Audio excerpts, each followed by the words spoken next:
அவர்கள் எப்போதும் ஒரு கூற்றினை சொல்வார்கள். உழைத்தவர்களை கொண்டு இயக்கத்தை நடத்திவிடக் கூடாது, உழைத்தவர்களை கண்டுதான் இயக்கத்தை நடத்திட வேண்டும் என்று சொன்னார். அந்த உழைப்புக்கு கிடைத்த ஒரு மிகப்பெரிய வெற்றியாக உழைப்பவர்களை அடையாளம் காணுகின்ற இடத்திலே இன்றைக்கு எங்களுடைய அண்ணன் அன்பில் மகேஷ் பொய்யாமொழி அவர்கள் விளங்கிக் கொண்டிருக்கின்றார். ஈருடல் ஓர் உயிர் என்றால் அது எங்களுடைய அண்ணனும் எங்கள் அண்ணன் உதயநிதி ஸ்டாலின் அவர்கள் தான்.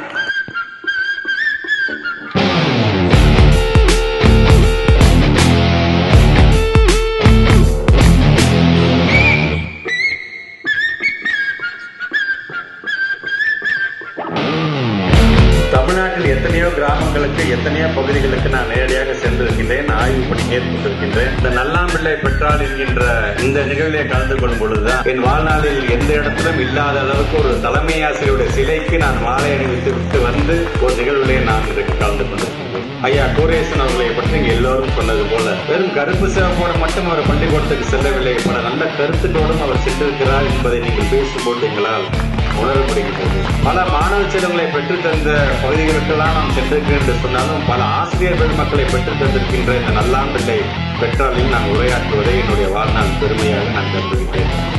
சென்னைக்கு வட்ட செயலாளர் தான் நீங்க தான் கொடுத்திருக்கீங்க, மாமன்ற உறுப்பினர் நீங்க தான் கொடுத்திருக்கீங்க. ஏன் இப்ப நம்ம சிற்றரசு பேசினது மாதிரி ஒரு துணை மேயரே நீங்க தான் கொடுத்திருக்கீங்க. இன்னைக்கு அதெல்லாம் தாண்டி ஒரு மாவட்ட கழக செயலாளரே இந்த பகுதியை கொடுத்திருக்கிறது என்று சொன்னால் இங்க அரசியல் நடத்தலாம் ரொம்ப ஈஸி. ஆனா பட்டணத்துல அரசியல் நடத்துறது சாதாரண விஷயம் இல்ல. அங்கேயே ஒரு ஆள் வந்திருக்காருன்னா உள்ள அப்படியே எங்க புள்ள பாஸ் மார்க் வாங்கிடுச்சு தான் நான் சொல்றேன்.